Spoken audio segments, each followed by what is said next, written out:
good and we don't sound crazy. Which I'm sure we always sound crazy, but Oh, absolutely.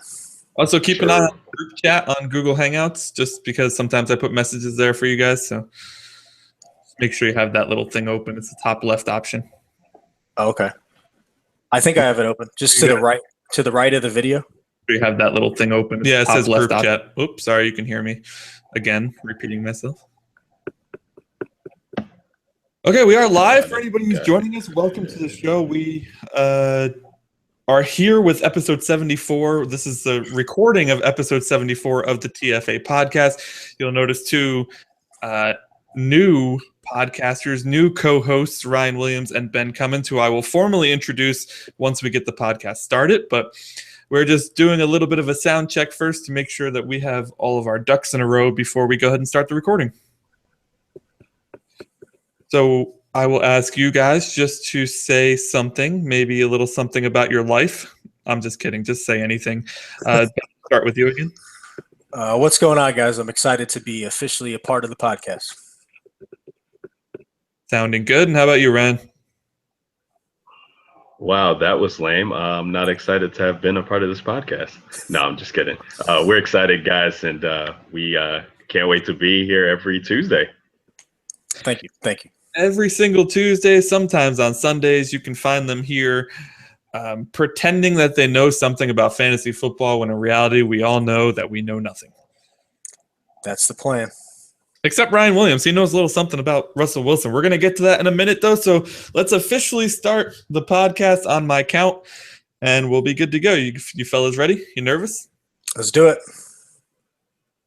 Ready for it. Ready. All right, so 3, 2, 1. Hello, everyone, and welcome back to the Fantasy Authority Podcast, episode number 74. We are here entering week 15, wrapping up week 14. Another crazy week of NFL games, another playoff shuffle, so to speak, as the playoff game has seemingly gone astray once again. Teams are changing, playoff spots are changing.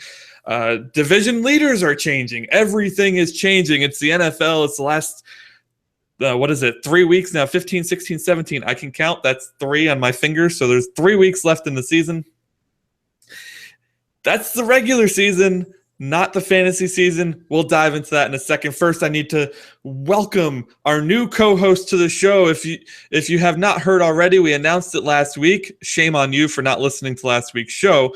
But we have 2 new permanent co-hosts on the show with Ben Cummins, who you heard a few weeks ago as a special guest. He liked us so much, he's coming back permanently.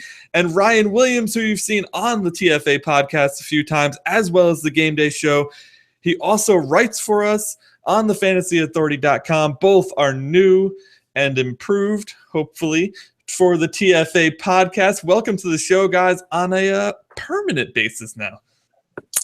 What is up? I'm super pumped to be a part of the podcast. And so, now I just have to say some things that help people. So we'll see how that goes. But for now, I'm feeling good about it. Well, listen, we're 74 episodes in, and I've yet to say something that has helped anybody. So don't feel too bad. All right. I feel like I'm fitting in already then. You're already good to go. How you feeling, Ryan? I'm feeling good, man. Like Ben and I were talking before the show started, it's kind of a kick in the rear to kind of get started on the week and help, get the research while it's fresh. Start doing my research until about Wednesday, Thursday for a lot of things once a lot of news comes out. But it was refreshing to kind of, be diving into the action pretty much like right when Monday Night Football was wrapping up last night. So hopefully that'll help me plays and help everybody here and those out there listening to, win some games. Absolutely. Welcome to a podcast week instead of an article week. It's a whole different ball game, buddy. Hey, and I'm ready, man. Coach put me in. Let's go. You're ready to play. The coach has to put you in because you'll notice we are missing somebody. For the first time ever on the show, Kevin Steele is not likely to be on. He said he may jump on later, so I don't know what that means. Maybe he'll sneak in at the end of the show, but we are missing Kevin Steele tonight. Not sure what's going on with him. Hopefully everything's okay, and I'm sure he will be back next week, and I know for a fact it is paining him greatly to miss this show. Kevin doesn't miss a podcast. That's what it is. Exactly. He can make a grand entrance on our first day. It's like the boss coming in or whatever, like letting the guys, have their first day, and then he'll come in and say, "Wait a second, I'm here now. It's all good." Ooh, I like that. He's probably actually has this all planned, actually, now that you bring that up. That's very true. He wants to take the attention away from you guys and put it back on himself. That's why he's showing up late. I see how he does it. There we go. We've unlocked it. So selfish. The mystery of Kevin Steele has been unraveled. I forgot to introduce myself. Of course, I am your host, Anthony Pinzone. Been here every single Tuesday with you for the past year and a half. Hopefully, you've learned to love me. If you learned to hate me, that's okay too. I still love you. Today's episode is actually probably going to help me out greatly with my weekly Studs and Duds article, guys, because we're talking top plays and bad plays, top something else, top busts. Trash plays, Terrell Pryor plays. Terrell Pryor plays. Look at that. Man, he's down early. Wow. We will get to that. Terrell Pryor. I was considering that. You stole my thunder. Just using the material that Adam Pac-Man Jones gave me. Oh man. We're getting. Oh, this is good already. Look at this. That's Ben Cummins, by the way. You don't know his voice yet, but I'm sure you will as time goes on, especially in this episode. What do you say we talk about biggest stories first, though, fellas? Let's do it. Lots of stuff to talk about. So not going to ask you about everything because some of it seems a little self-explanatory, but let's get into some of the injuries. Melvin Gordon, knee and hip sprains. Matt Forte also has a knee injury. He felt some cracking and popping. That can never be good. Injuries. Julio Jones not practicing still. Julio, why? It's the playoffs. Nice. Dante Moncrief also day-to-day with a hamstring injury. My boy Ryan Tannehill, a huge win over Arizona. He sprains his ACL and MCL. That's brutal. It's brutal. And Ravens defensive back Jimmy Smith carted off the field. Why is that a big deal? Our own Ryan Williams will explain that to you. Big part of the Ravens defense there. So we'll get into injuries first, guys. Which one of these injuries has the biggest impact on week 1 or week 2 of the fantasy playoffs here in week 15? Ben, we'll start off with you, man.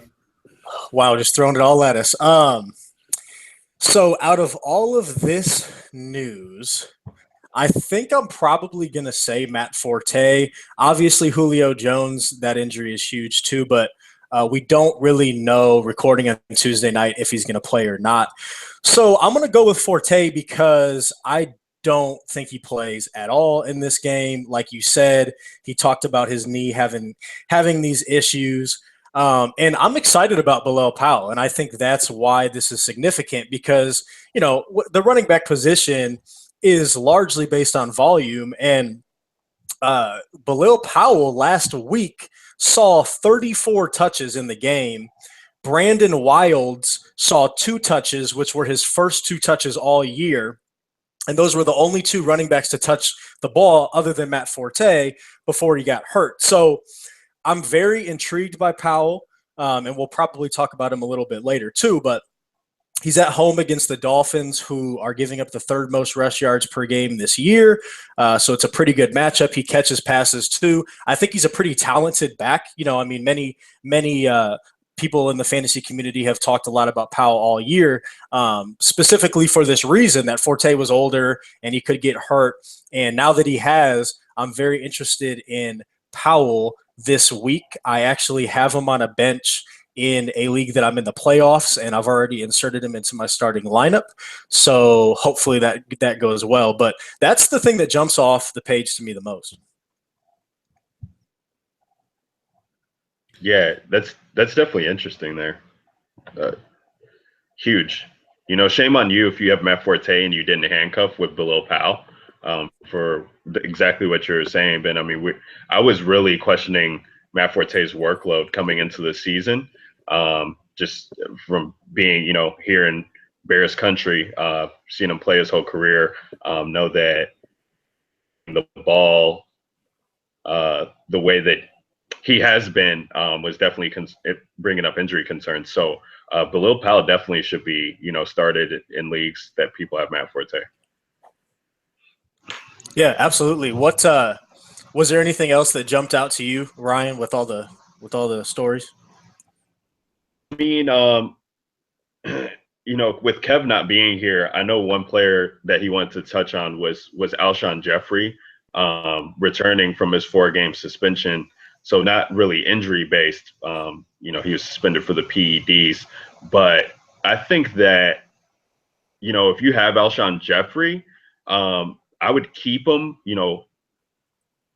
stash there. Obviously, you're not dropping him, but I don't think he's necessarily a must play this week. We've seen Matt Barkley, kind of me, and he's really got a huge rapport with Cam Meredith, who I'll touch on later in the show because I think Cam Meredith's a great play this week. Matt Barkley really wasn't jiving that well with Alshon when he was on the field. Alshon's just had a crap season. I mean, any way you want to dice it up, slice it, however, it just hasn't been that good. He has 1 touchdown on the season. Like, this is a contract year for him, was supposed to be, and I just don't see it getting any better for him this year. So I don't think you need to rush him into your lineups. If you have him, I'd be trying to look for another waiver option out there. That's interesting to hear you say that because that's kind of where I'm at too with Alshon. I actually am in the but the one dynasty league I'm in the championship. It's a 2-week championship, and I have Alshon, and I haven't inserted a starting lineup yet, but that's a decision I have to make, and I don't really feel all that great about it either. You talked about the other wide receivers that have been catching passes from Barkley. He's missed some time. The Packers are giving up the 4th most pass touchdowns this year. They've been a little bit better lately with some easier matchups, and then Russell Wilson just throwing up all over himself. But they've been beatable, and so it's interesting because we know how talented Alshon is. But this is where I'm kind of questioning my thinking, and I'd be curious to hear what you guys have to say because AJ Green's kind of in a similar situation. He's missed I think 3, maybe 4 weeks as well with injury.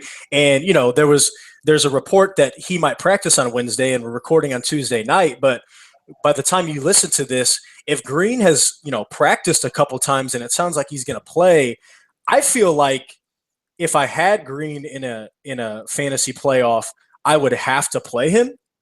But then I'm, sitting here saying something different about Alshon. So I'm questioning, whether I should have that similar thinking or not. But like you said, Ryan, AJ Green, when healthy, was having a pretty monster season, whereas Alshon was not having as good of a year, was having a disappointing year. And obviously Barkley's the quarterback for the Bears, whereas Dalton, AJ Green's best buddy, is still the quarterback for the Bengals. So I think that's where I see it a little bit different. But yeah, it is interesting, and I guess that's where I'm at. Yeah, it's like he's definitely the best receiver on the field. Like, I don't think argue against that. I just, find it. People are going to do is they're going to see Alshon being back, and they're going to see them playing a home game against the Packers. And Kevin and I have gotten into this. We got into this last week, which is why I was off of Russell Wilson against this team. I just trying to pick on the Packers defense because what we've seen, but the Packers always play up against the Bears. They're going to come into this this game, rivalry game. They're playing for the playoffs. So, I think it's kind of chasing fool's gold there a little bit. They know that they're going to just stop Alshon. They stop Alshon, and then they're going to let these other guys beat him. Cam Meredith, Josh Bellamy, Daniel Brown at tight end. I mean, they're all other no-name guys. So I think that they're probably going to shadow Alshon. Missed the past 4 games. He hasn't been good before then. Throwing him into this game, I think, you can really find other options that are out there who have much better, safety. I mean, Alshon could go out there and he could have a 8-catch, 100-yard, 1 touchdown game. But I think that you're really hoping for his best game of the season right then and there. And I don't want to have that playoff hopes, Yeah, and that's the thing, because when Green's been out, it's been Boyd and LaFell, and they've both had solid games with Green out. There really hasn't been anyone else. Right. I agree with you. One of the things that scares me about Alshon is, like you said, Cameron Meredith, Josh Bellamy, Daniel Brown, Daniel Braverman, Deontay Thompson, all of these guys have been getting a little bit of run, and with the Bears out of the playoffs, I don't know if they're officially out yet, but they're not going to make it. They might want to see some of these younger guys perform too. And so Alshon's going to be on the field. And like you said, it's certainly within the realm of possibilities for Alshon to have a big game. And that might be a reason why I end up playing him in my championship. But there's also, if I do end up clicking submit and putting him in my lineup, I'm still also going to be a little bit nervous that other result happens where he has 4 for 40 and Cam Meredith catches some passes and some of these other guys catches some passes too. So, it's tough to predict, but that's one that I'm not as confident on. But I think with AJ Green, if he plays, it'd be hard for me not to play him. So that's kind of where I'm at with the star wide receivers. Absolutely. AJ Green's a must play when he's back. No question. Is there anything that we didn't touch on, Anthony, that you were thinking about? Maybe not. I don't know. You guys covered pretty much the entire NFL there in that little segment. That's what we do. Absolutely. I do. I always have stuff to say. I'm the host. Of course, always have stuff to say. I'm not a huge Shaun Geoffrey fan, so I probably wouldn't start him in the first place, especially not coming off of the suspension with Matt Barkley at quarterback. So many unknowns there in that offense. I'm not sure you can rely on him in playoff time, especially if it's championship week for you. Ugh. Not something I would do. AJ Green's a different story, different player, much better player in my opinion, so he is a must start. I'm not sure how we skipped on Melvin Gordon and didn't mention that being a huge blow if he does not play. He likely got a lot of his fantasy teams where they are right now, which is likely the playoffs, so missing him is going to be huge this week. I am one of those owners, if you couldn't tell. As am I. Dude, let me just say something real quick here, because Melvin Gordon I loved him coming into the season. A lot of people were, he had the injury coming in. A lot of people weren't sure that he would, rebound, or I guess it was pretty 50-50, I think, in the community. People thought that he'd be fine. Other people were kind of just like, we didn't see anything from him last year. Why should we trust him this year? I loved him. He carried me into the fantasy playoffs, gets hurt. And I literally thought that team was done. I had picked up the Falcons defense, and 33 points carried me on when I had Jordan Howard and Julio Jones and Melvin Gordon. Wow. So why didn't you give me that freaking hit wow. with the Falcons defense, man? I played Detroit. They got me 7. Yeah, you're not going to want to hear this, Anthony, but I had my best DFS lineup, had me excited. I had the Lions defense in it as well. Definitely did not have the Falcons like Ryan, so that was sad. Yeah, it was a sad – dude, I had one team that only scored 51 points this week. It was a crazy week like that. Yeah, I feel like there were some matchups that were 130 to 120, and then on the other side of the bracket, it could have been like 60 to 55. Like, it was a crazy week for some dudes going off, obviously, Le'Veon Bell, and others just not doing what they were supposed to do. But yeah, that same dynasty league that I was talking about, I have Melvin Gordon too. Sucks. He was great all year. Ryan knows probably more than anybody how much I liked Melvin Gordon coming out of college. Wasn't as into him after his terrible rookie year. This is actually a orphan dynasty team that I picked up, so I don't deserve the credit for getting Gordon, but I'm very glad I had him all year. But yeah, it sucks that he went down. We should at least mention Kenneth Farrow. I think Kenneth Farrow and Bilal Powell are getting mentioned in the same breath a lot with waiver pickups. Obviously, they're going to be done by the time this podcast is out. But I definitely think there's a discrepancy between the two. And I think the thing that not a lot of people are talking about is the fact that Ronnie Hillman was inactive last week. And so you go look at the box score and you see once Gordon got hurt, no other running back touched the ball. But with Ronnie Hillman inactive, obviously he couldn't do that. But now with Gordon out, they're obviously going to activate Hillman. Hillman has done some things in the past. He's not very good, but I don't really know much about Farrow. I'm sure he's not great either. The Chargers are in a tough spot. They're going to have to play both guys. So I think Farrow's, if you have to play him, obviously with Gordon going down, that opens up opportunities.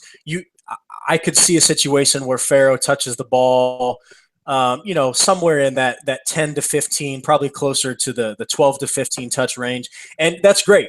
That's volume that you can count on. But at the same time, I can see Ronnie Hillman touching it 8 to 10 times to where it's kind of more of a 50-50 timeshare than some people, picking up Kenneth Farrow and needing to rely on him might want. So because of that, I think Bilal Powell is the much better pickup because, again, he touched the ball 34 times last week, and he's probably not going to do that again. But with Brandon Wilds, the other guy there, only touching the ball 2 times all season just this past week, I think you're going to see Powell touch the ball a lot more than Farrow in terms of a discrepancy between their teammates. So that's what I'll say about Farrow. All right, yeah, that's a tough situation there in San Diego now with Farrow and Hillman, and boy, I don't know that you can really rely on either. Ryan, I saw you got onto the second round there in the listener PPR league. Congratulations to you. Thankfully, my team had a bye because they only scored 80 points, by far their lowest output of the year. I am the number 1 seed, and I scored 80 points. Whew. I escaped that one there. I don't know how that set up. How are we not facing each other? Because it seems like it should be the people who are in the same division facing each other, but right now we're facing opposite divisions before the championship. I'm looking at it right now. I'm really confused. 1 seed probably gets the lowest remaining seed, I would guess, regardless of what conference it's in. Well, it kind of works out great now, though, because I have a chance to face Ryan in the championship, and we had an absolutely crazy matchup a couple weeks ago where he beat me with Steven Hashka on Sunday night because Hashka scored like 11 points, and I had an 8-point lead. Unbelievable. Yes. 16 from Hauschka, and I only beat you by 8. So, gosh, wow, that would be absolutely amazing. I'm rooting for both of you to win. I want to see you in the playoffs, in the championship against each other, and I want to hear what you guys have to say next week. That will be awesome. Oh, it's going to be on. I hope so. I hope there will be so much smack talking going on that week. Oh, cannot wait. We should ask the other two just to dump their teams so we have a chance to face each other in this championship there.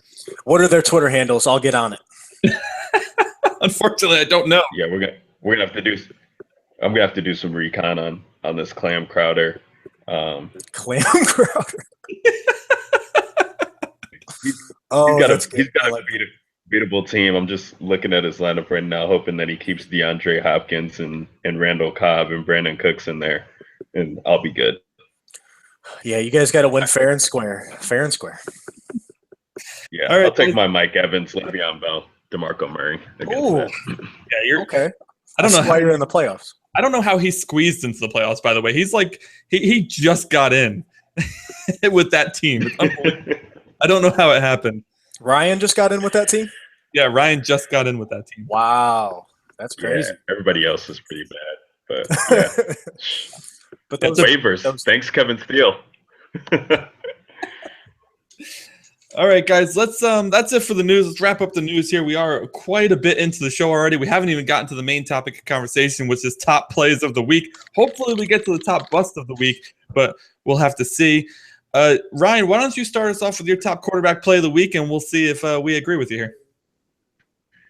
Yeah, so I think at quarterback, the first guy that I was looking at, like even before I needed to do research into the slate, was Tyrod Taylor facing Cleveland. I think that right now, I've tried to give Cleveland so many chances. And I mean, as you know, I'm going to just ride on my Devontae Adams call all year and my Melvin Gordon call, because as good as Melvin Gordon and the Russell Wilson call last week, I was on top of that. But outside from those, it's like I was all over RG3 and the Browns this year, and I just hate that. I said on Sunday's show that there's no way they go 0-16, and now I'm looking at the rest of their schedule and them winning a game. A home game against San Diego next week after the Buffalo game, and then they have to play in Pittsburgh. Like it's just a joke right now for them. Tyrod Taylor, it's not good. They're just hemorrhaging points to the quarterback position. A lot of people look at the matchup and think that it's great for LaShawn McCoy, and I think it's great for him as well too. But I think Tyrod Taylor just has a field day. He's got Sammy Watkins back. They're hitting stride right now. Sammy was able to get into the end zone last week. I just think he's going to be able to get whatever he wants against this Cleveland team. And I know they have an implied total of something like 26 points. So that's just great for Tyrod Taylor, especially, mobile quarterback. If he gets running too, he's going to get a lot of fantasy points on the ground that way too. So Tyrod Taylor is my number one play this week by far. I have no issues with that at all. Like Taylor, the Browns are giving up the most pass touchdowns in the league. They've actually given up 30, which is 4 more than the next closest, than any other team. So obviously a great matchup. He offers the rushing upside as well. The one thing I'll say is I did hear from one of my fellow fantasy footballers writers that the weather might be pretty bad, and so that could potentially be a negative. We've seen the last couple weeks what Jordan Howard and Le'Veon Bell have done in snowy weather. So that's something to keep in mind. Obviously, we're recording only on Tuesday, so can't predict it that much. But, yeah, I definitely can't argue from Tyrod Taylor from any other standpoint. The quarterback that I think I like the most is Kirk Cousins, and I believe this is Monday night. So that, that will make your that can make your fantasy playoff matchup pretty interesting, but it's a great matchup for Cousins. He's at home against the Panthers. Panthers are giving up the 3rd most pass yards per game. They're tied for the 5th most pass touchdowns allowed. We don't know if Luke Kuechly is going to come back. Even if he does, he probably helps the running game a little bit more than the passing game. And Cousins is 3rd in passing yards himself in the league this year. He's been balling. His weapons are great. Jordan Reed played last week, although obviously didn't do much. You would like to think that he'll come back and be more involved this week. None of his wide receivers are huge stars, but they all get it done. Clam Crowder being one of them, Deshaun Jackson, Pierre Garcon. So that's where I'm looking. Great matchup at home, has been killing it all year. Like Kirk Cousins a lot. I agree. I'm definitely on board with Kirk Cousins' pick there. That dude has been awesome. He must be one of the most underrated quarterbacks in fantasy this season. I was looking the 1 week when I put him on my studs list. He scores 20-plus points every single week in leagues that reward 6 points for touchdowns. I think he only had 1 week all year where he didn't score 20 or more points. It's honestly a little shocking to me that he's been so good this year. I thought for sure that after last year he was kind of going to be in for a bit of a setback, but he's looked pretty solid in my eyes. I have certainly had my fair share of misses, and I think when in a couple weeks when the fantasy season's over, I'm going to probably go back and look at all my preseason articles and retweet them and tout the ones I got right and make fun of myself for the ones I got wrong. But I think Cousins might be my favorite article from the preseason. I was high on him. I wrote him up, was very high on him, wrote an article for 2 quarterbacks saying he had top 5 upside. I have no idea what he is right now in season long, but like you said, he's been pretty consistent. This has been said before, but he was kind of still being hated on for his week 1 performance, because obviously at the beginning of the season, while the season's going on is something that we're going to remember a lot. But after week one, he's been, like you said, he's been really good, really consistent, and the passing yards are there. And so if he has a game where he's, has multiple touchdowns, 2, 3, even 4 touchdowns, with the passing yards being there most weeks, when that happens, he's going to have a monster week. And I do think there's potential for this to be one of those weeks. As for the – Yeah, absolutely. Sorry, go ahead, Ryan. Absolutely. I mean, he has been good. I wasn't that high on Kirk Cousins coming into the league. I think he's just outside the top 5 right now, but third, and the only thing that's keeping him outside the top 5 is he's 9th in passing touchdowns, but he is 3rd in passing yards, which I think speaks to they had a hard time getting the running game established before, Fat Rob Kelly was able to take over the reins. So they were just forcing Kirk Cousins was forced to just have to throw the ball a lot. So, he's going to put up those yardage. It's just the touchdowns. He's got to have favorable matchups. Yeah. And hopefully it works out. Like we're saying, I think this is one of them. Another guy that I like is Russell Wilson, but I know you also like him, Ryan. And seeing as how I also liked him last week, which it sounds like as did Kevin and Anthony, and you called it with him not having a good game, I think you deserve to take this one and talk about Wilson this week. Yeah, well, I mean, I was off Wilson. It was I had written this up in my article when I was looking at my plays to play from a DFS standpoint, but I wasn't on him highly in season long too, and it was because it was the first time Rodgers was in Lambeau against the Seattle team. The weather was not good. Hugely on the Packers winning this game all week, and Russell Wilson has just let down in so many spots before, and so many people were talking him up like he was a lock to just, kill it in this game. And I had mentioned on the podcast that we did on Sunday that even though Seattle did put up 40 points that past week, he only had 1 passing touchdown. So I think people were just looking at that game, not really looking at the film, and seeing that like when Russell Wilson's getting going, that means that everything is not going well for them. He's forced to have to get them back into the game. But when they're taking care of business, like he can just come out, throw 250, 1 touchdown, and be fine with it because the defense is taking care of it, and then they're just going to run the ball to control the game. So that's usually not where I like to use them. But this week in a home matchup where they're facing the Los Angeles Rams, who always play them tough. And this goes back to the Jeff Fisher era, which he's gone now. But I don't think Pete Carroll cares. I don't think Russell Wilson cares. These games always get nasty. And I see Seattle just wanting to come out here. They're playing for playoff hopes too, and they're just gonna. So I don't think it matters in this game. I think that Russell Wilson is going to be able to find Jimmy Graham. He's going to be able to find Doug Baldwin. I could see Tyler Lockett getting going. Like everybody for Seattle's in play this week. So that's why I like Russell Wilson this week as opposed to last week in that road matchup in the snow. Yeah, and you're absolutely right that the Rams, for whatever reason, always, the last couple years at least, found a way to play the Seahawks tough.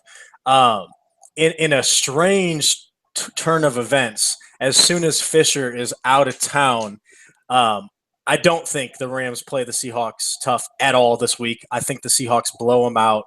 Don't think it's going to be close. The Seahawks are 6-0 at home. I think you might have said that. They're playing the Rams. The Rams are garbage. Jared Goff is, he's got a lot of learning to do, and playing in Seattle against that defense. I know Earl Thomas is gone. I know the defense has, they've given up more passing yards than we like to even think about this year, but it's just not going to happen this week. This is going to be a blowout. The Seahawks offense is going to have the ball a ton because the Rams offense isn't doing anything. And so, it's just going to come down to, is it a Rawls game? Is it a Wilson game? Or is it both? And I could see it going either way. I could see it going both ways. But Wilson has not had a blow-up game in a few weeks. And I just think this is a spot where if Pete Carroll and the Seahawks want to get the passing game going, they're going to have every opportunity to do it. It baffles me that so many people continue to talk about the Rams as a pretty good defense. They're average at best. They're not very good. They're not very good against the pass. And I just think that I wouldn't be shocked if Russell Wilson had 4 passing touchdowns in this game, because they're just going to have those opportunities. Now, again, we saw everything work in Seattle 2 weeks ago against Carolina, and Russell Wilson didn't have to do much because Thomas Rawls beasted in the first half, and then Tyler Lockett took a run 75 yards in the second half. So I could certainly see a situation where, again, the Seahawks dominate. Like you said, Ryan, Russell Wilson throws for about 250 and 1, and then, second half, they run the ball a lot and they don't do anything else. But at the same time, there is that potential for Russell Wilson to just go bananas in this game because he's playing a bad defense. They're going to have the ball a ton, and, that means they're going to be in the red zone a ton. And if he throws touchdowns, he could have a huge game. So he's another guy that I like a lot this week. I feel like this could be the ultimate Russell Wilson trap week here against the LA Rams, losing their coach. Here he comes in. Here we go. We go. In Seattle versus a team that they lost to 9-3. They couldn't even score 2 field goals. They got 1 back in week 2. Not to say that the Rams are the same team. Obviously, they're not. They started the season off hot, and that ended very quickly.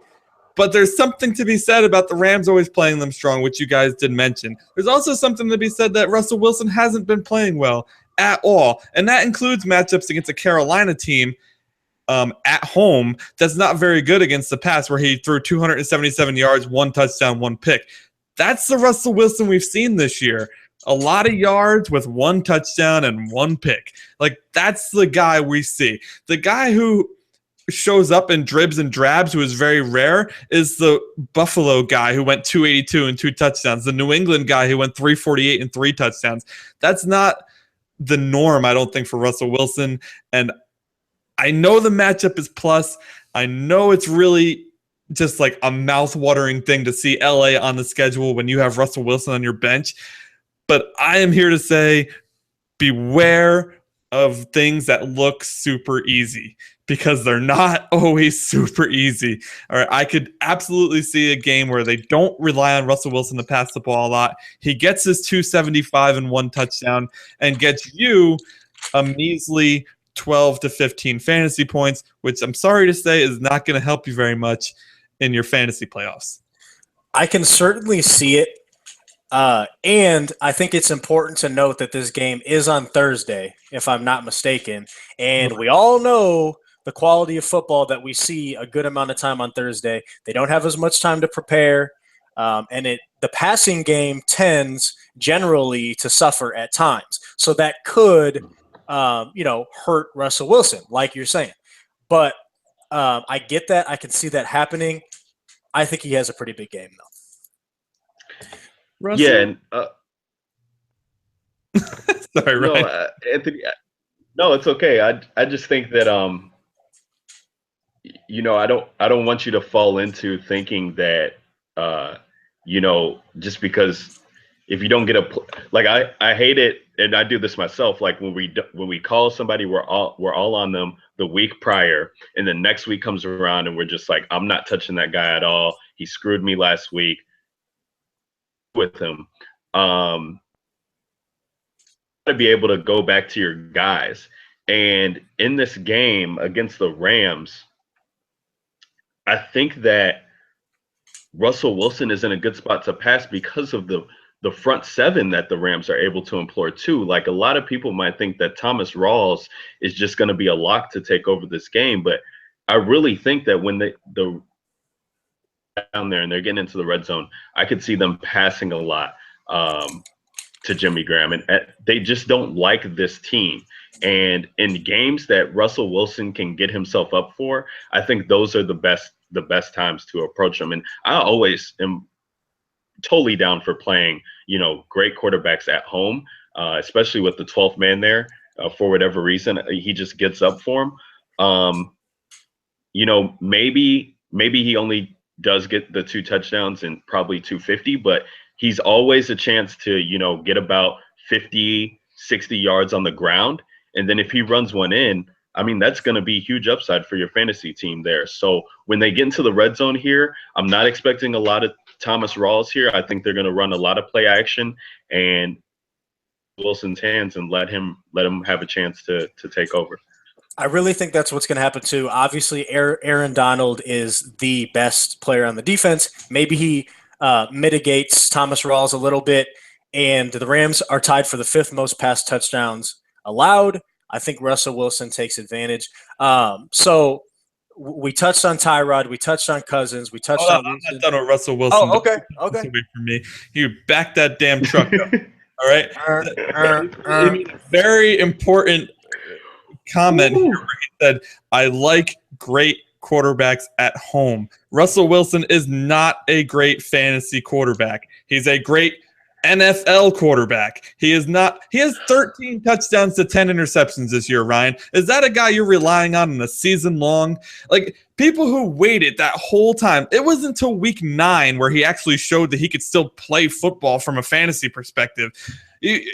Teams that waited that long probably aren't even in the playoffs at this point to be talking about whether or not they should start Russell Wilson.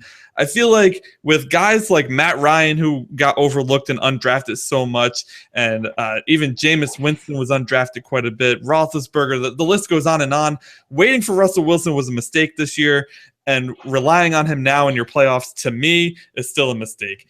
13 touchdowns, 10 interceptions, that's not enough. We have to move on. I'm not going to let you respond. Get into the running backs. We're 42 minutes into the show. We haven't even touched on running backs yet for the studs. So we got to get to running backs. Ben, you were trying to transition us to that before I had to get the last word in on Ryan, which I'm likely to hear about later. So I'll let you start off the running back talk here. Okay, well, Ryan touched on Tyrod Taylor. I'm looking at it from the LaShawn McCoy perspective. Again, if the weather is bad in this game, we saw Jordan Howard beast 2 weeks ago in the snow, Le'Veon Bell beast, obviously, last week in the snow. It sounds like there could be some of that. Again, this is just Tuesday night that I'm saying this, but if that's the case, I think it helps McCoy even more. McCoy gets the Browns, who are giving up the 2nd most rushing yards per game. They're tied for the 7th most rush touchdowns given up. He's a high volume guy. He catches passes. There's always the fear right now that Mike Gillislee could vulture a touchdown. But even if that happens, I think, McCoy has a very good game with the volume, with catching the passes. So I'll start us there, and then whoever wants to say one of theirs can. Is it okay for me to talk now, Anthony? No, not at all. You're shut from the podcast. That's it. You're done. If it's about running backs, you can talk. Yes. Yeah. Okay. We'll get right into these running backs. Love LaShawn McCoy this week. The main thing about LaShawn McCoy, though, which it makes me like him as well, but what got me on Tyrod Taylor too, is that LaShawn McCoy has been seeing a lot of passing work in these past 2 games. Yes. So it's still early, so I don't want to heavily yet. Which is I'm gonna stay on Tyrod. If the weather is a factor, we'll come to that when the time comes. But he's got like 13 catches in his last 2 games. He's leading all running backs in yardage the past 2 games, receiving yardage, which I thought was really interesting, considering that there's still David Johnson and Le'Veon Bell out there. Oh wow.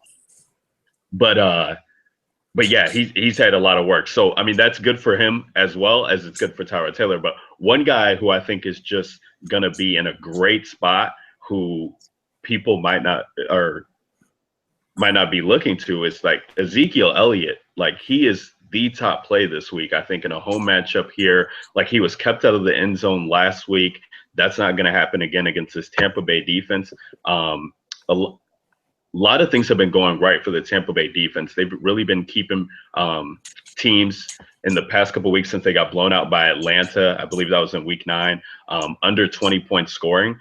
So their defense has come up, but I think that this is just a game where, we saw Dak Prescott just struggle against the Giants team on Monday night. And I think Jason Garrett and everybody else are just going to be like, listen, we got to give this guy the ball 30 times. They're 7-point favorites, which I always like, running backs who are in home matchups. So Ezekiel Elliott is definitely the top running back play in my eyes this week.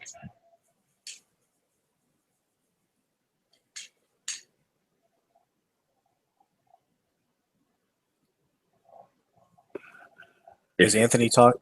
I am muted. I apologize. I think you guys both make great points with LaShawn McCoy and Ezekiel Elliott because it's playoff time, and it's the perfect time for everybody to start overthinking every little decision they make with their fantasy lineup, like starting Russell Wilson, for example. So, LaShawn.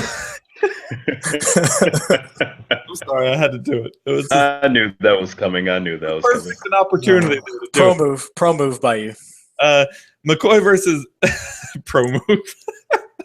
Keep it together. Okay. McCoy versus the Browns, obviously no-brainer. Elliott versus the Bucs isn't a no-brainer, and actually is a really good call-out because the Bucs defense has been playing really, really well, so I'm sure people are very nervous about Elliott, who has been matchup-proof this year, so don't be nervous about Elliott. Just go with it. I had another no-brainer, and I think it's Coleman and Freeman against San Francisco, who lets up just the most ridiculous number of rushing yards per game I've ever seen in my life. If it's not a record, it's got to be really close to the record for most yards per game allowed on the ground. It's like over 150 or something like that. So my only concern with the Falcons this week is having too many mouths to feed against San Francisco. Mm-hmm. Yeah, I think they're both in great spots. I mean, I have Tevin Coleman in a league, and I'm starting him even with the timeshare. That's just how bad San Francisco's been against the running back position. So, yeah, I don't think you don't want to no doubt about it either. Yeah, I'm starting Coleman every day of the week. Even in the timeshare, these running backs are just magnificent. Let's get away from the obvious for a second, though. Sorry, Ben. I was just going to say I totally agree with you guys, especially if Jones doesn't play again. If Sanu doesn't play again, they both missed last week, then I think that makes Tevin Coleman especially even more intriguing. But, yeah, I think you can start both of these guys, just like you guys said. Absolutely. I want to get to somebody who I had in the notes, the news and notes, but we didn't get to. He's not necessarily on our list of studs, but I'm curious about him. He's not a common name yet. He's in Baltimore. He's a running back. His name is Kenneth Dixon, and he had a fantastic game against New England. So the question is, and I'm sure a lot of people have the same question, can we rely on Kenneth Dixon this week in such a critical time? It's playoff time. He's versus Philadelphia's defense, which has been pretty darn bad as of late. Do you guys have confidence enough in Kenneth Dixon for your fantasy playoffs right now? Okay, so Dixon saw 11 carries last week and 19 touches total, and pretty much his breakout game against the Patriots. West only saw 2 carries and 6 touches. So I do think that we saw a little bit of a changing of the guard in this game. Now, Dixon's value came from the passing game. He caught 8 passes and a receiving touchdown against the Patriots. Game flow helped, right? Because the Patriots were winning pretty much the entire game, and Joe Flacco had to throw a ton, and Dixon benefited from that. We pretty much know he's the better pass catcher than West. This week, they're at home, which is good for the Ravens. They face the Eagles, who are 18th, are giving up the 18th most rushing yards and tied for the 20th most rush touchdowns, which translate to, they're pretty solid against the run.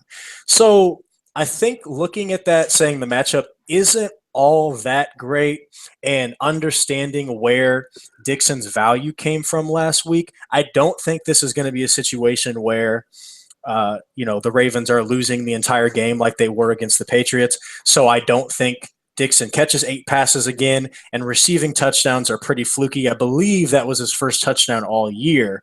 After saying all of that, he's definitely in play for sure, because we saw him get these 19 touches, which was a season high, and the usage really shifted towards Dixon in this game, and I do think that probably stays the same to some extent this week. So he's definitely in play.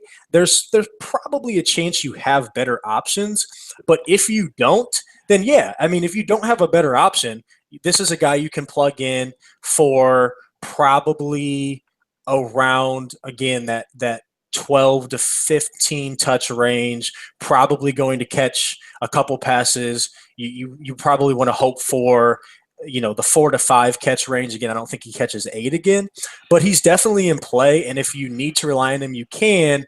I'm definitely a little reluctant, though, at the end of the day to say, yeah, that game was great last week. You can definitely trust him now, but he's definitely in play.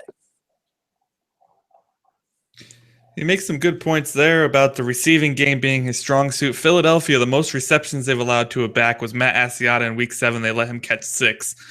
He only got 25 yards on that. The most receiving yards they've allowed to a back is 52, and they've only allowed 2 touchdowns through the air to a running back all season long. Philadelphia has those pass-catching backs pretty much locked down. Okay, those are good stats right there. All right, fellas, if there's nothing more about the running backs, how about we move on to receivers?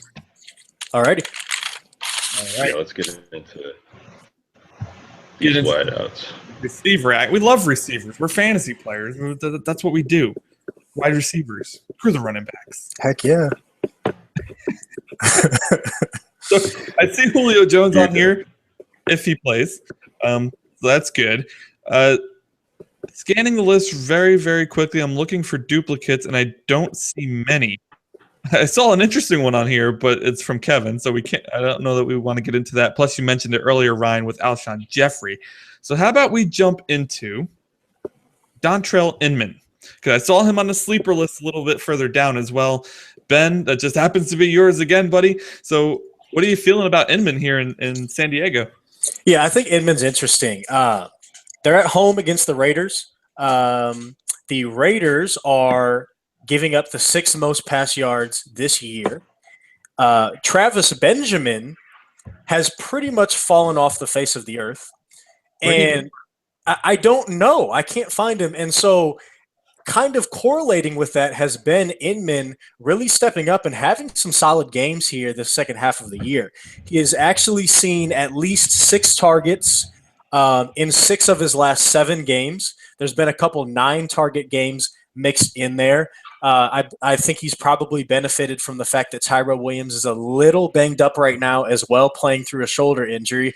And the other thing that makes him very interesting this week is the fact that Melvin Gordon's not going to play. And so, again, it's Kenneth Farrow, it's Ronnie Hillman. That's a major downgrade. And because of that, I think, this game falls into Phillip Rivers.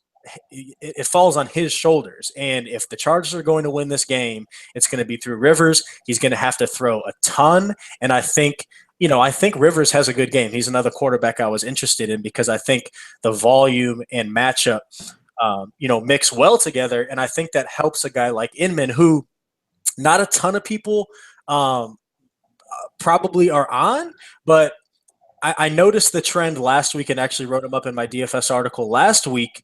And he had a pretty solid game last week. And this has kind of continued over the last 5 or 6 weeks. And with the volume and the matchup again for Inman, I think it continues again this week. That's really, really interesting. As I do like Rivers in the sense that they're not like, I just don't trust the running game at all. It's all Rivers. They're not going to run it, guys. He's just going to pass. So any passing option that you have outside of Benjamin is in play. Gates is in play. You got to play Williams, I think, still if he's suiting up. Inman's this guy that they have, so you definitely want to play him too. I'm looking at here is Jordy Nelson. Jordy Nelson has just been phenomenal this season. I mean, him and Davante Adams really are carrying that team. The questions last year, damn, is it really, is Jordy Nelson being gone really affecting this offense? Well, I think we have our answer now that he has a league high 12 touchdowns from the position. His red zone usage is insane. And he's just great. It doesn't matter whether Davante Adams is getting looks at all. It doesn't matter, that they've, implemented the scheme for a little bit where, we weren't going to run the ball. We were just going to dump the ball off to Randall Cobb and Ty Montgomery. Like, this guy has still just been eating this entire year. And he's going to win somebody, a championship if you invested, properly into him.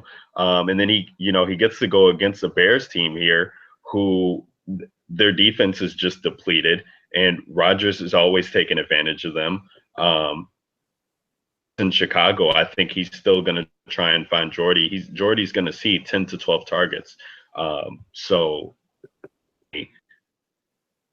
guy for me, I think, this week.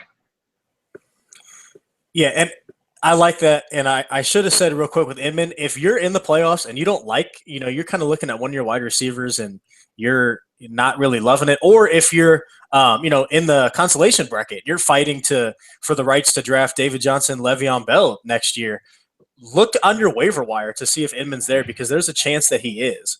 But one other thing I just want to throw out there, just because I think it's kind of fun. Everybody knows Evans is a beast, but I like him a lot this week because, I think that we kind of, some people throughout the year, and I've been guilty of this too, has looked at the Cowboys and thought, well, they're actually, pretty good. Well, the defense even, but the Cowboys are giving up the 5th most pass yards this season, and I just think this is kind of fun. Wide receiver ones against the Cowboys since week 10. Antonio Brown had 14 for 154 and 1. Steve Smith had 8 for 99 and 1. D-Jax on Thanksgiving had 4 for 118 and 1. That Thursday night game against the Vikings, Diggs had 8 for 59. Thielen added 7 for 86. And then, of course, last week, even with Eli Manning playing absolutely horrendous, OBJ put up 4 for 94 and 1. So I think Evans is in a absolutely great spot, but you don't really need me to tell you that. One other guy I like is Diggs. Stephon Diggs has not done a lot the past couple weeks, but I really like his spot at home against the Colts. The Colts give up the 7th most pass yards. They're tied for the 8th most pass touchdowns. They're just not a very good defense. Vikings are at home. So I like Diggs as well. What are your thoughts, Anthony? Not much I can say about that. On the negative side, that's for sure. Love me some Mike Evans. Who doesn't love Mike Evans? People who thought he was going to be shit. That's who doesn't like him. You guys are bastards. You should Brian desk right now. Those people are the worst. Absolute worst. The worst. That is people who like Russell Wilson. But the gut punch. Is he still going? He's still going. Still going. That's his second one after he cut us off. That's how it goes when you're the host. It's a good thing. I'm new here. I'm new here. I'll sit down and shut up. Unbelievable. Man. It's gonna be just great when I get to come back 2 weeks in a row here and get the Russell Wilson calls right. One on the bad end, one on the good end. Oh, I hope you're right. Ryan. I am almost always wrong when it comes to these call outs here.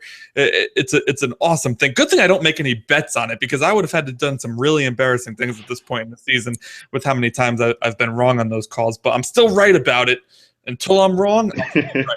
So, there you go. I think you guys all mentioned some really good names. Unfortunately, we're running out of time, so I'm just going to name some people I like really quick. Tyreek Hill has been an absolute beast, finding ways to score every single week. I think Kansas City has finally found a guy who is as dynamic playmaker at the receiver position that they were hoping for. Going to give Charles a run for his money when he comes back next year, if he comes back. And Mike Wallace, how about the most undervalued receiver in the NFL? Possibly Mike Wallace there in Baltimore, has done nothing but put up points. I'm talking PPR for him. Non-PPR, he hasn't been nearly as good. I like both those guys. How about that? I really like Tyreek Hill, especially because the Titans secondary is absolute trash. It's awful. All right, guys, we are going to have to pick up the pace a little bit to get through this episode. So after we do the tight end, and I'm going to cut this piece, by the way, we'll do kind of a quick hit on the bust plays. We'll just kind of mention them, say one thing about it, and move on. I'm totally good with that. All right, tight end, we're going to keep with the same format we've been doing, though, and then we'll do the quick stuff with the bust plays. Okay. Cool? All right, sweet. All right, guys, how about we move on to the tight end position here? Lots of big names on the list, a few tiny little names, but the tight end position has been such a freaking whack-a-mole position this year. It's hard to tell who's going to do what. So give me a good play this week, and he better work out or I'm going to come find you. Ryan, Anthony scared me, so please start this. Well, so I think, and if you're looking to stream tight end, which basically if you don't have Tyler Eifert, Jordan Reed, Jimmy Graham, the top end guys, I think maybe Travis Kelce this week, just because we just talked about how bad the Titans were. If you're looking to stream, I think Will Tye and available to pick up. You got to pick him up because he's facing Detroit. We know how bad Detroit is against the tight end position. I can't remember the last time they didn't surrender double-digit points to the tight ends that they were facing. They have been able to keep these guys out of the end zone in recent weeks, but any tight end that's going against Detroit, I love to target. So Will Tye is in a great spot. And then Antonio Gates too. He's going to be interesting this week. I think he's a fine play just because we talked about the running situation in San Diego kind of being, not all there. Especially if one of the receivers is missing, he could just look to pepper Antonio a lot this week because he's going to be one of the only guys in the offense that he trusts and that he has a rapport with. So I like that. Hunter Henry down a jacking touchdown or two there. That guy is just always open in the end zone. Seriously. Hunter Henry is a little bit scary there for Antonio Gates, but I still like Gates too. He's still out there majority of the time. He's getting the usage. So hopefully you don't get screwed over by Hunter Henry in that case. I think though that, and this is something that I've gotten caught up on a lot this year is, I can't play Gates because he shares time with Henry. But I really think that the last month has kind of shown me that you can do that. Like, these guys can still produce even if they have somebody that they're competing with at the same position. Henry could catch a touchdown like he's done recently, but I really like Gates as well because of that volume, what we talked about with Rivers. I think that helps Gates a lot this week. And I think, if I'm not mistaken, I think he saw 8 targets last week, which is great. A couple of guys I like that aren't as obvious. Kyle Rudolph's pretty obvious, but I get it. Kyle Rudolph is like the most boring tight end ever to play, even still this year with how great he's been. But he's seen 10, 12, and 8 targets the last 3 weeks. He gets the Colts just like Stephon Diggs does. So I like him a good amount. A guy that Kevin was going to talk about that I'm going to go ahead and steal from him real quick here is Jermaine Gresham. This is definitely a guy, if you kind of look what I was saying with Inman, if you're in the playoffs and you're looking at your tight end position and you're just not really liking it, if Jermaine Gresham was not picked up, if he's still on your waiver wire, he's very interesting to me this week because they're playing the Saints. The Saints are giving up the 4th most passing yards. And here's the thing, John Brown is dealing with these issues, didn't even see a target last week. Now we've got Michael Floyd getting arrested for the DUI. Have no idea, recording on Tuesday, if he's even going to play or what's going to happen there. And Gresham has been getting more involved in the offense recently regardless. It sounds crazy to say, but Gresham has 10 targets, 6 targets, and 7 targets the last 3 weeks respectively, which is pretty great for a tight end. Like, you can't hate on those target totals. And the matchup's fine. And really, behind Larry Fitzgerald, the pass catchers in Arizona have been great. I mean, obviously David Johnson too, but we thought we were going to have a few other consistent options, and we haven't. So Gresham is a guy that you can stream. Ladarius Green's another guy I like a lot. I think, Anthony, we're going to talk about him. But I think last week, Le'Veon Bell just ran the ball, I think was 38 times. They clearly just decided they were going to – that's what their strategy was going to be in the snow, and it was great. If the weather's a little bit better this week, I think Green sees more targets. He continues to be targeted like crazy when he's on the field. I believe he only played 38% of the snaps last week because they ran the ball so much, but the dude still saw 6 targets. So I think he's another guy that if you picked up I would not shy away from playing him this week just because of what happened last week. I think he's a great option as well. I was literally just thinking the same thing before you said that. Played him last week over Kyle Rudolph in 2 different leagues, and it didn't work out for me. Let's just say that. Now I'm tempted to throw Kyle Rudolph in above him, but the Cincinnati Bengals let up the most receiving yards to tight ends in the league, and they've allowed 7 touchdowns, 82 receptions. Given that these leagues are PPR leagues, I'm probably going to stick with Ladarius Green. I'm all over that this week. I like that.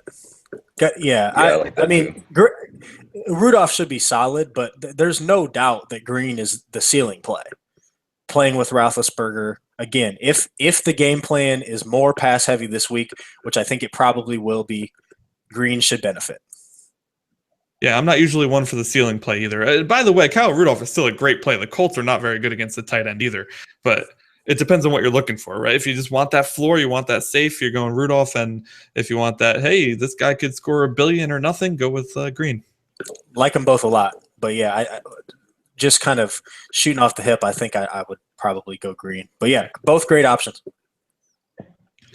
Awesome, guys. So that was top plays of the week. Now we're just going to kind of give you some busts of the week, maybe some people to think about avoiding this week. Unfortunately, we didn't have enough time to do a deep analysis on it, but we're still going to give you a little bit. So I'll start it off, and then we'll go Ben and Ryan with the quarterbacks. I really don't like Stafford this week between the whole pinky thing he's got going on there, playing the Giants defense in the Meadowlands, who have been rock solid. I am not on the Stafford bandwagon this week. Totally agree. And then I will throw Andrew Luck in there as well. The Colts are on the road in Minnesota. Minnesota has been great against the pass, 30th, giving up the 30th most pass yards, tied for 27th most pass touchdowns, which means they're pretty much top 5 in both categories. So they're not giving up much. Dante Moncrief, I think we talked about at the beginning of the show, left last week, has a hamstring injury, might not even play. If he doesn't, that hurts Luck even more. So Luck does not have a great matchup this week at all. Yeah, I'm going to go with Jameis Winston on the road in Dallas here. We saw no touchdowns in a home matchup against the New Orleans Saints defense. And now he has to play where their defense has been playing much better. And 2 multiple score games in his last 4 weeks. So Jameis is a guy that I'm not really going to be on, and I encourage people to find different options here, as the past 2 games it looks like the Cowboys are really kind of finding their stride here, only allowing 10 points and 15 points, and those were in road matchups, and now they get to go home where they've been pretty well there stopping opposing quarterbacks. Yeah, man, Jameis Winston. God, we thought he was going to be a great fantasy play in the playoffs, but letting us down in the first week. Moving on to running backs, I am very wary of Spencer Ware. How you like that? Right? Going against the Tennessee Titans. They let up the 4th fewest points to running backs. I don't know. Spencer Ware had 20 carries last week against the Oakland Raiders, only managed 56 yards. He's been very underwhelming to me since he's come back after he missed the Jacksonville game back in week 9. He's managed 10 points every single week in PPR leagues, but 13 for 61, 17 for 69, 64, 29, 56. It hasn't been good. I am avoiding Spencer Ware this week. So a couple of offenses where I've talked up their passing games, I'm now going to kind of shoot down their running games. So Doug Martin is probably – I'm not very excited. I talked up Mike Evans. The Cowboys are giving up the 5th most pass yards, but they're giving up the 2nd least amount of rushing yards per game. So not super excited about Doug Martin this week. Charles Sims came back last week, immediately got thrown into the fold, was catching some passes, getting a few carries. So don't love Martin. And then Rob Kelly, similar situation. Love Cousins. The matchup against those, that secondary is great, but the rushing defense for the Panthers has been a lot better this year, especially if Kuechly comes back this week, which I think is a possibility. If he doesn't, a little bit better for Kelly, but still, I'm not very excited about either one of those running backs. The guy for me that I'm not on is Rashad Jennings, who's facing a very stout Lions defense. I believe they're ranked 8th against the run. They are only allowing 93 yards on the ground to running backs average on the year. And Rashad Jennings is splitting carries right now with Paul Perkins. They both saw 15 carries. Dallas game on Monday night, and he's not a guy who's heavily used in the passing game as well. So if they're going to give Paul Perkins as many touches as him on the rushing attack, and then bring Perkins in on passing downs, or Bobby Rainey with Vereen being out, then roster him at all in this matchup. Ah, man, Rashad Jennings. What a guy. What a guy. New York, Listen, being here in New York, Crazy, Giants man. stand this Rashad Jennings. They just can't stand that they don't have a running back while Dallas is running all over everybody. And I don't blame them, but they're still in the playoff hunt, so good for them. I don't know how they're in the playoff hunt. Defense has been good. How about wide receivers? You mentioned it before. Moncrief hurt. I'm going to take the cheap way out here. I'm going to go with Moncrief. He's hurt, may not play. He gets the Vikings defense, which is freaking fantastic against the pass. And if you want somebody who may actually play, how about DeAndre Hopkins going against Jalen Ramsey, who, Mr. Ryan Williams a few weeks ago so notably pointed out Jalen Ramsey has shut down every top receiver he has faced. DeAndre Hopkins has been awful already. I anticipate another really bad game. So just keep him there on that bench, away from any starting possibilities. What an awful year for Hopkins and Allen Robinson. A guy that I've been actually excited about this year, the last couple of weeks, is Malcolm Mitchell. Really, really like this dude. Really think that he's going to turn into something big for the Patriots, but not very excited about him this week. The Patriots are on the road in Denver. Denver obviously very, very good against the pass, actually giving up the fewest amount of passing yards in the league and the fewest amount of passing touchdowns. I expect Mitchell, who I think plays most of the time on the outside, to see he could see a good amount of Talib, maybe some Harris, maybe some Roby. So not a very good matchup for him this week. I still expect the Patriots to find a lot of success, but I expect them to do it with Blount in the rushing game, and then in the middle of the field where the Broncos are a little bit more vulnerable with a Martellus Bennett, with a Julian Edelman and guys like that. Maybe the running backs get a little bit more involved this week. So Mitchell could let you down. And then I'm just not very high on the Saints pass catchers, and it's pretty easy. It's kind of low-hanging fruit right now with the way Breeze has played the last couple of weeks, which has been crazy. You wouldn't expect that to continue, but the Saints are on the road in Arizona this week. The Cardinals are giving up the second fewest passing yards per game, and they are tied for the third fewest pass touchdowns allowed. They're a pretty good pass defense. The Saints have to go on the road. Michael Thomas missed last week. Cooks, hit or miss. Always, this game's going to be in a dome. You can always see Cooks getting deep for one. But if he doesn't, then might not post a great stat line for you either. So I'm wary of the Saints wide receivers as well. Yeah, I think the guy for me, which, I hate picking on him, but Kelvin Benjamin is the guy who you're not starting him this week. I wouldn't even start him if he was having a good fantasy season, because he's going against Josh Norman. I would try and look for other options elsewhere as well, with the Panthers passing attack just being really abysmal across the board. But Kelvin Benjamin, he's one touchdown in his past 7 games.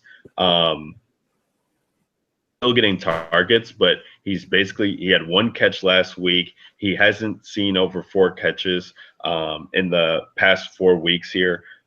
It's just been a really rough go for Kelvin Benjamin recently. Looking elsewhere, even in good matchups for him, he's looking for Ted Ginn, he's looking for Greg Olson, and since Jonathan Stewart's been back, they've pretty much just erased Kelvin Benjamin off of the field. So while he's going to be shadowed by Josh Norman, which I do believe they'll just shadow him and take him out of the game completely, I'm not starting him. I'm just not a Kelvin Benjamin fan.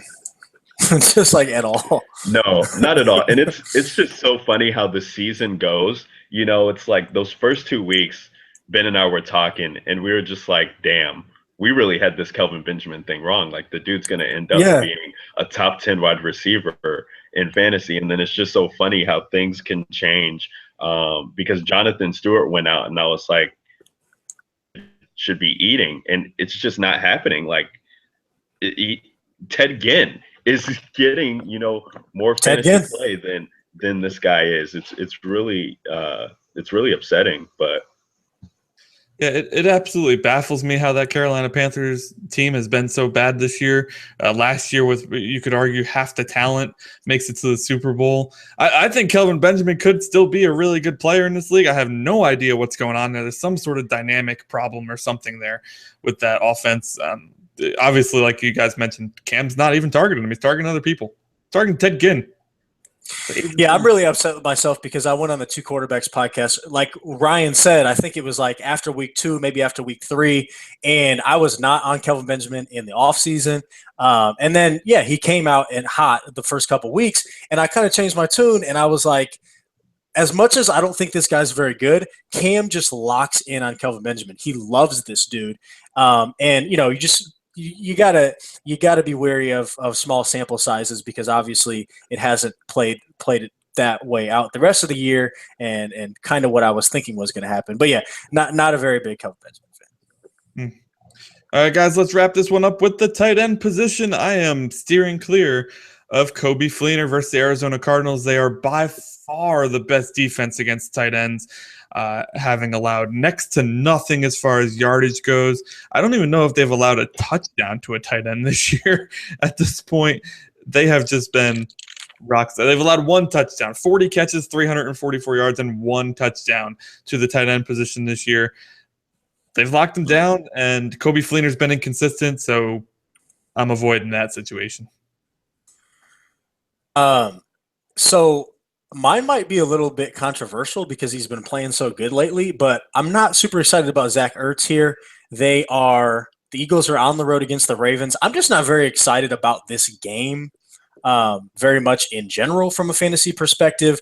Tom Brady lighting up the Ravens on Monday Night Football aside, it's Tom Brady. The Ravens have been pretty darn good against the pass this year. If Jimmy Smith is out, that probably benefits the wide receivers a little bit more than it benefits Ertz in the middle of the field. And I'm just not very excited about that because the Ravens' pass defense has been pretty good. They are only giving up the 22nd most passing yards per game. So I don't think it's a great matchup for Ertz here. Yeah, don't let that Patriots game fool you. The Ravens' defense is pretty damn good. Yes. Absolutely. And then one guy, since I talked on Kelvin Benjamin, really don't like Greg Olson either in this matchup here against Washington. He's the same position. He's just, if he's not scoring a touchdown, he really has no fantasy upside at this point right now. I just have to get away from Carolina just in general because I just can't stand that whole team. But then Delanie Walker too, who Kevin was going to mention. Obviously, as good as Chiefs defense is just really good, and they're especially good against tight ends. They're ranked 3rd against tight ends. Eric Berry is just not somebody who I like to pick on. And the lineup, they're able to contain the tight ends here. Delanie Walker had a great matchup last week. He actually got a touch.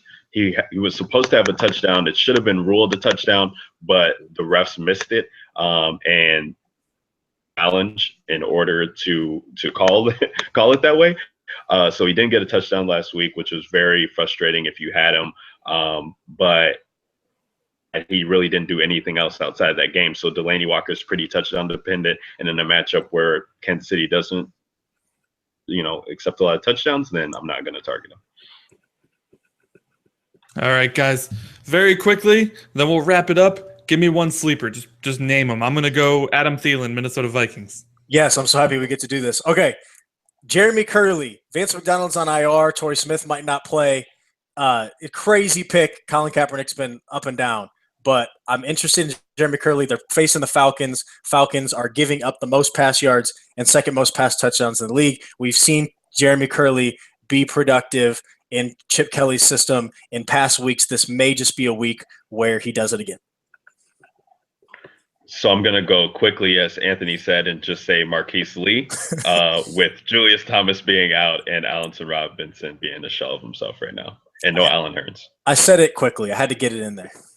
He said it quickly. He just said a lot very quickly.